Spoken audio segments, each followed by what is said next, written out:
was this little bookwormy kid and probably a bit of a smart aleck. So this is a recipe for disaster. I think when I was, I don't know, 5 or 6 or something, I thought I was insane. My grandfather was actually American from Minnesota, and my mom was born in Canada, so I do have some American background. In fact, a lot of people think like my name must be from some exotic location, but I was named after my great-grandfather, who was from Minneapolis, or actually St. Paul, I should say. And he was like a school superintendent and part-time sheriff in 1900, and I was named after him. So I'm actually from Africa, named after my American ancestor. From the Midwest, yeah, of all places. Right. What took your family to South Africa? My grandfather moved with all his kids and my mom and everyone to South Africa because he wanted to use it as a base of exploration. So he had this little plane that he liked to fly all over the place, and he flew it all through Africa and Asia, and he was the first person to fly from South Africa to Australia. And he did this in a plane with no electronic instruments. And in some places they had diesel, in some places they had gasoline, and he had to rebuild the engine according to whatever fuel they had. So it's lucky he survived on that one. But he was sort of an amateur archaeologist. He liked to explore things. Just for exploration, just a quest for curiosity. Seems to run in the family. Yeah, I guess so. My lack of ordinariness did not manifest itself until later in life. Or wasn't all that obvious. But I think people can choose to be not ordinary. You know, they can choose to not necessarily conform to the conventions that were taught to them by their parents. I think on Wikipedia it says that I was inspired by my father in terms of technology. This is actually not true. I think that needs to be corrected. He's somewhat of a Luddite, actually, in many respects, particularly computers. He didn't want to buy a computer and refused to use computers and said they would never amount to anything. So I actually had to buy a computer, was saved up my allowance, and then he did contribute a bit after I saved up my allowance, but he initially refused to buy a computer for me. But he was an engineer, electrical and mechanical engineer, so I was exposed to technical subjects when I was growing up. It's just that he wasn't much of a technologist. Yeah, so when I was about 10 years old, I went into a store in South Africa and saw a Commodore VIC-20, and I guess maybe I was 9 years old, I don't know, somewhere at that time. And I thought this was the most awesome thing I'd ever seen, and you could write computer programs and make games, and I played Atari and other things, other games, consoles, when I was maybe 6 or 7. So the idea of being able to create games I thought was really exciting, and so that was my first computer, as a Commodore VIC-20. I think it had 8K of memory. He was the youngest. He made about 2 days, and the shortest, and then he was this brilliant boy, and so people didn't really like him. So I was this little bookwormy kid and probably a bit of a smart aleck. So this is a recipe for disaster. Not that he told me much about it, but he was picked on quite a bit. So I just read a lot of books and tried to stay out of people's way during school. And so his social life was much less than my other 2 kids, and that's a typical nerd. I think when I was, I don't know, 5 or 6 or something, I thought I was insane. Why'd you think you were insane? Because it was clear that other people their mind wasn't exploding with ideas all the time. They weren't expressing it. They weren't talking about it all the time. And you realized by the time you were 5 or 6, they're probably not even getting this thing that I'm getting. No. It was just strange. It was I'm strange. Did you feel diminished by it in any way? Knowing that this is a weird thing that you really probably couldn't commiserate with other people? They wouldn't understand you? I hope they wouldn't find out, because they might put me away or something. You thought that? For a second, yes. When you were little? Yeah, I knew they put people away. What if they put me away? When you were little, you thought this? Yes. Wow. Like, you thought this is so radically different than the people that are around me. If they find out I got this stream coming in. Yeah. But you know, I was only like 5 or 6, so Like, what is it like? Like, try to explain it to a dumb person like me. What's going on in the head? never-ending explosion. It's just constant ideas, just bouncing around. Yes. Whew. Damn. Yeah. So when everybody leaves, it's just Elon sitting at home, brushing his teeth. Just a bunch of ideas bouncing around your head. Yeah. Whew. All the time. I was always sort of really interested in reading when I was a kid, and I would read everything that I could get my hands on. I read the encyclopedia. I read At every. what age? Let's see, probably age 9 or 10. Okay. You were starting to read it? Well, and not that I actually wanted to read the encyclopedia, but I ran out of things to read, so in desperation I read the encyclopedia. You just really wanted to learn. So Yeah. at an early stage you had that, and you had that inner drive yourself. Yeah. So, Well, I just sort of, I got bored easily, and so unless I was doing something like reading or playing a video game or watching TV. You sleep with the light on? No. I do still. So No, I used to when I was a kid. I used to be like scared of the dark. I'm a and light stuff. guy. Yeah. Bathroom light, though. Lights. Yeah, Yeah. bathroom lights. Yeah. Somewhere where you could see like if someone's coming in or anything like that. Yeah.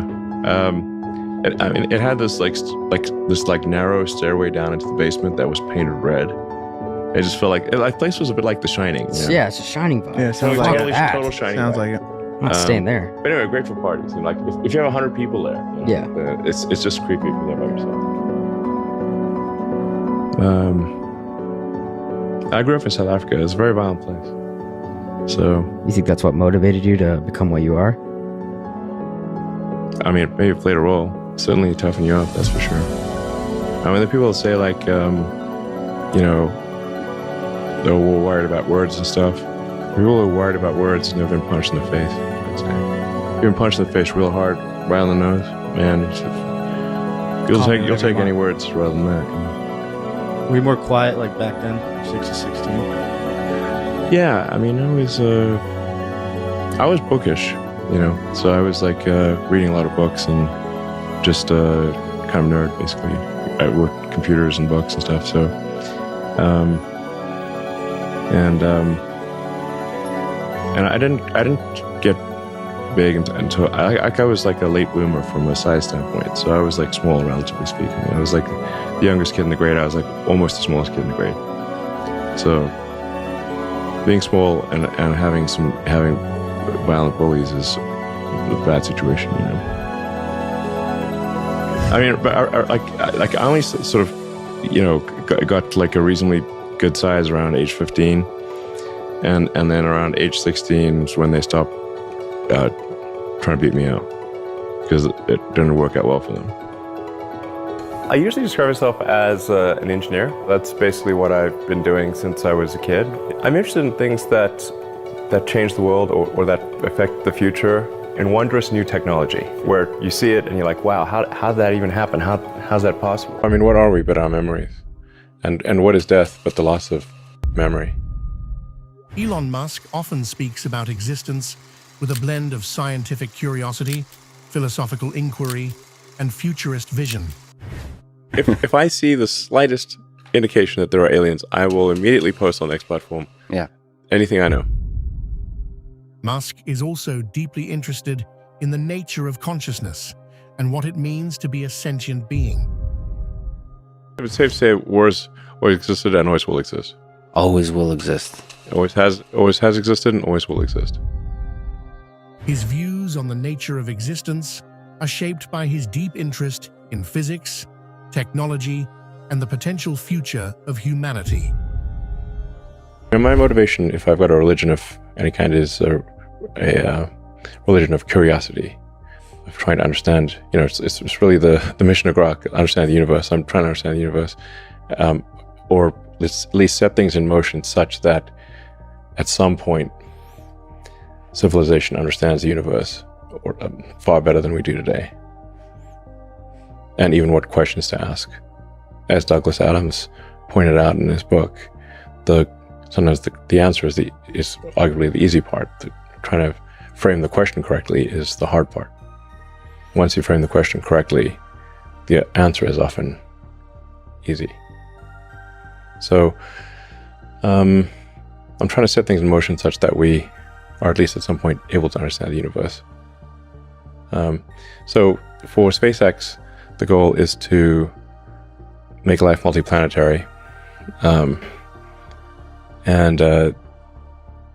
which is, if you go to the Fermi paradox of where are the aliens, you've got these sort of great filters. Like, just like why have we not heard from the aliens? Now, a lot of people think there are aliens among us. I often claim to be one, which nobody believes me. So it suggests that at least one of the explanations is that intelligent life is extremely rare. And again, if you look at the history of Earth, civilization has only been around for 1/1,000,000th of Earth's existence. So if aliens had visited here, say 100,000 years ago, they would be like, well, they don't even have writing, just hunter-gatherers basically. So how long does a civilization last? So for SpaceX, the goal is to establish a self-sustaining city on Mars. Mars is the only viable planet for such a thing. The moon is close, but it lacks resources, and I think is probably vulnerable to any calamity that takes out Earth. The moon is too close. It's vulnerable to a calamity that takes out Earth. So I'm not saying we shouldn't have a moon base, but Mars would be far more resilient. The difficulty of getting to Mars is what makes it resilient.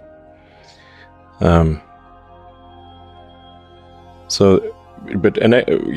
going through these various explanations of why don't we see the aliens, why one of them is that they failed to pass these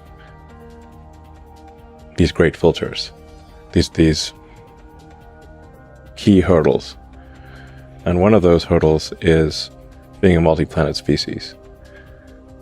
So if you're a multi-planet species, then if something were to happen, whether that was a natural catastrophe or a man-made catastrophe, at least the other planet would probably still be around. So you don't have all the eggs in one basket. And once you are sort of a two-planet species, you can obviously extend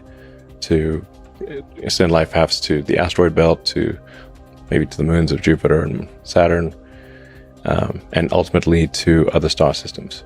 My religion, for lack of a better word, is one of curiosity, where we want to expand the scope and scale of consciousness on Earth and beyond Earth, and ultimately to other star systems. And in order to do that, we need to increase the number of conscious beings, and we need to advance technology such that we can have a self-sustaining city on Mars, ultimately populate the whole solar system, and then go beyond our solar system to other star systems. And therefore, we need more humans. With that philosophy in mind, the purpose of that philosophy is that the more we expand the scope and scale of consciousness, the more we are able to understand the reality that we live in, the nature of the universe, and to answer the questions that we have, and perhaps more importantly, to know what questions we are not asking. As Douglas Adams would say in Hitchhiker's Guide to the Galaxy, that the answer is the easy part, the question is the hard part. Answer's 42, what's the question? So I think that's a pretty optimistic, positive philosophy. Also has a lot of room for other beliefs if you want to add them to, Mm-hmm. But the fundamental tenets of my belief structure are expand the scale of consciousness. More people. I guess more computers too, to the degree that they are conscious. And we want to pass through one of the great filters that you're familiar with the Fermi paradox and the great filter? No. Okay, so Enrico Fermi, great, amazing physicist, posed a very simple question. He said, where are the aliens? Because we've seen no sign of them. Now, a lot of people think they've seen signs of aliens. I've seen no evidence whatsoever of aliens. So it's a troubling question. Why not? Where are the aliens? Where are the aliens? That's one of the Fermi paradox question. A lot of people have asked me if I've seen any evidence of aliens, and I haven't, which is kind of concerning, because then I think I'd probably prefer to at least have seen some archaeological evidence of aliens. To the best of my knowledge, there is no proof. I'm not aware of any evidence of aliens. If they're out there, they're very subtle. We might just be the only consciousness, at least in the galaxy. And if you look at, say, the history of Earth, if one is to believe the archaeological record, Earth is about 4.5 billion years old. Civilization, as measured from the first writing, is only about 5,000 years old. We have to give some credit there to the ancient Sumerians, who aren't around anymore. I think it was the archaic pre-cuneiform was the first actual symbolic representation, but only about 5,000 years ago. I think that's a good date for when we'd say civilization started. That's 1/1,000,000th of Earth's existence. So civilization has been around, it's really a flash in the pan so far. And why did it take so long? For 4.5 billion years. For the vast majority of that time, there was no life, and then there was archaic bacteria for a very long time. And then, you had mitochondria get captured, multicellular life, differentiation into plants and animals, life moving from the oceans to land, mammals, higher brain functions. And the sun is expanding slowly. It will heat the Earth up at some point in the future, boil the oceans, and Earth will become like Venus, where no life as we know it is impossible. So if we do not become multiplanetary and ultimately go beyond our solar system, annihilation of all life on Earth is a certainty. A certainty. And it could be as little as, on the galactic timescale, 500 million years. It's a long time by human standards, but that's only 10% longer than Earth has been around at all. Mm-hmm. So if life had taken 10% longer to evolve on Earth, it wouldn't exist at all. I suspect that if we are able to go out there and explore other star systems, there's a good chance we find a whole bunch of long dead one planet civilizations. Yeah. That never made it past their home planet. That's so sad. Yeah. That's sad. Also fascinating. There are various explanations for the Fermi paradox, and one is the sort of, there are these great filters which civilizations don't pass through.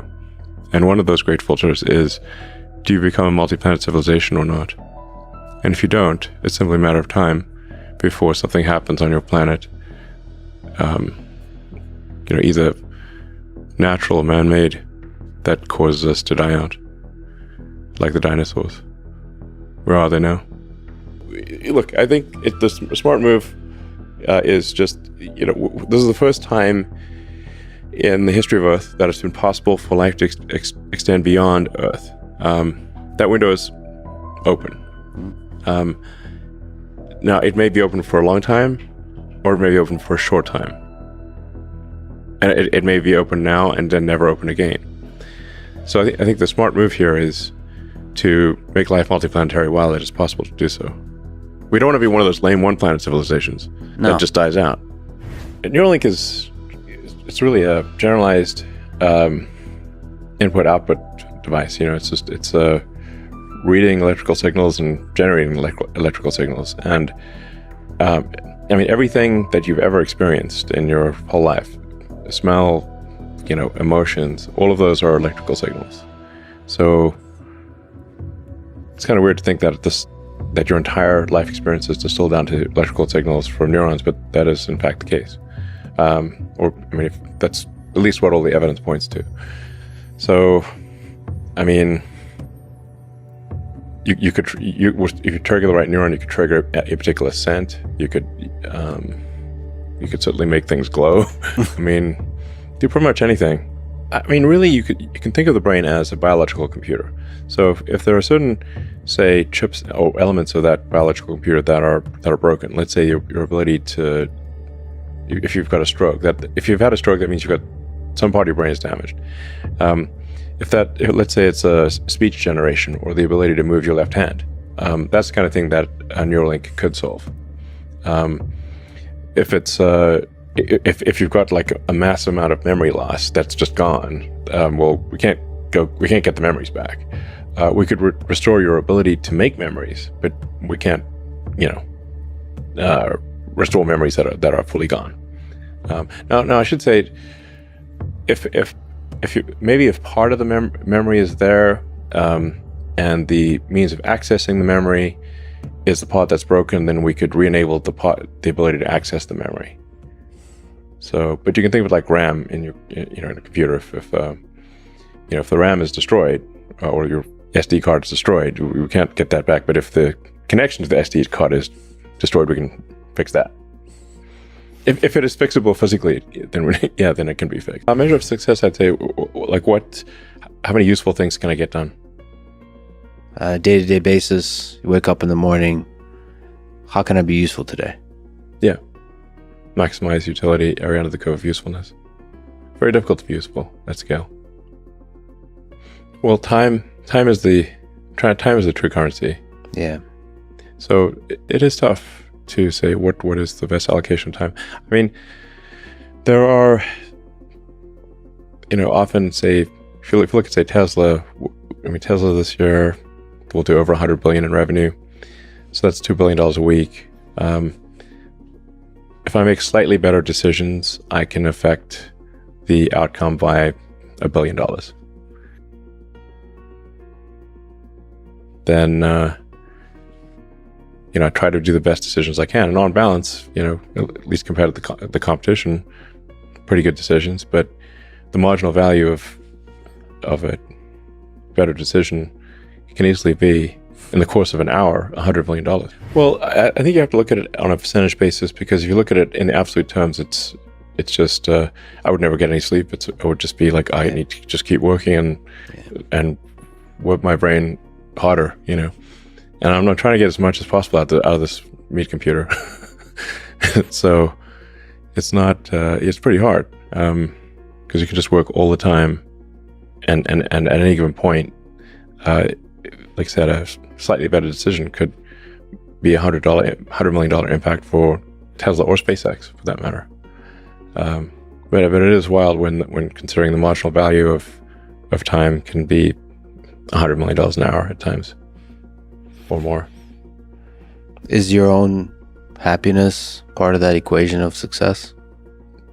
It has to be to some degree. If I'm sad, if I'm depressed, I make worse decisions. So I can't have, like, if I have zero recreational time, then I make worse decisions. So I don't have a lot, but it's above zero.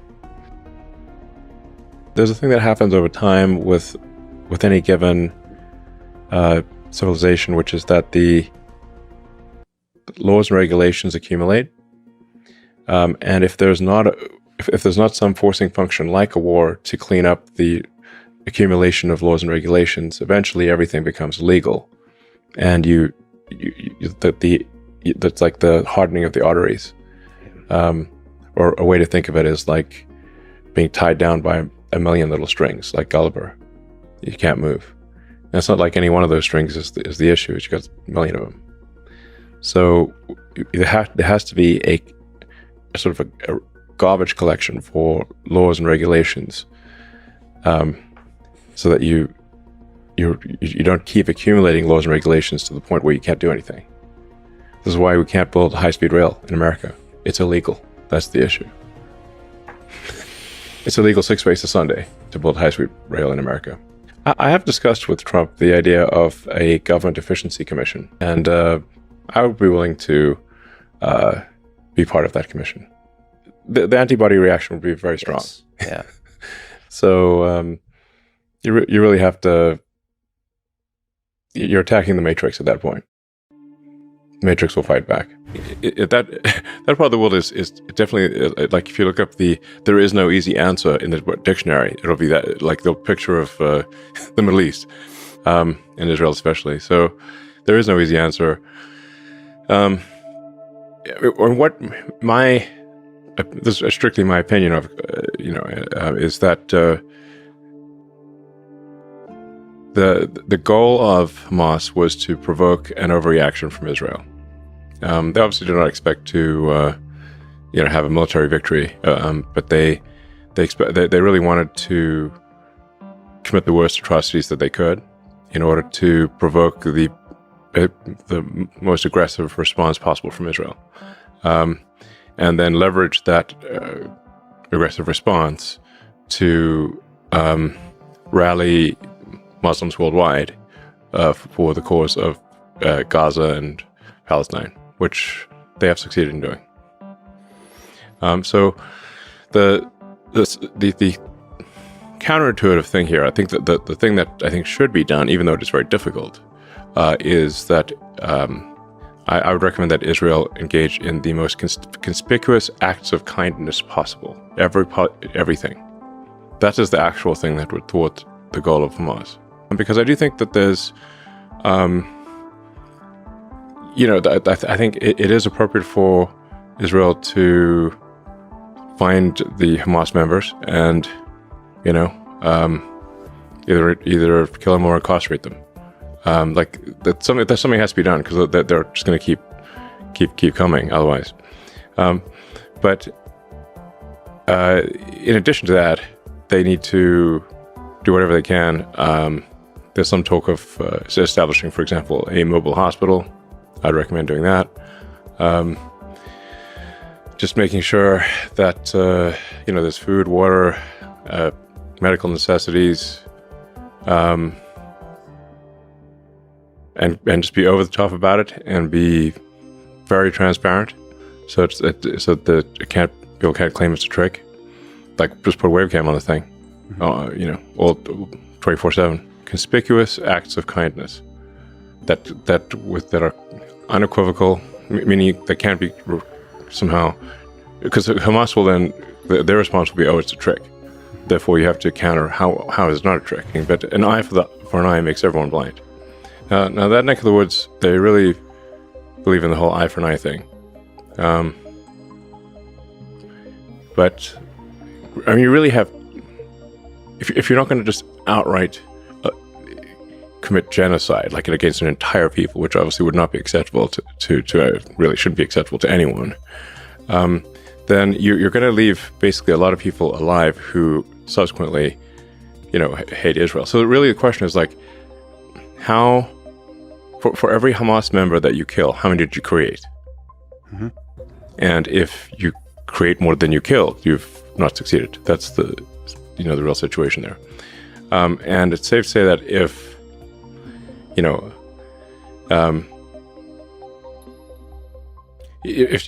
you kill somebody's child in Gaza, you've made at least a few Hamas members who will die just to kill an Israeli. That's the situation. So, but I mean, this is one of the most contentious subjects one could possibly discuss. But I think if the goal ultimately is some sort of long-term peace, one has to look at this from the standpoint of, over time, are there more or fewer terrorists being created?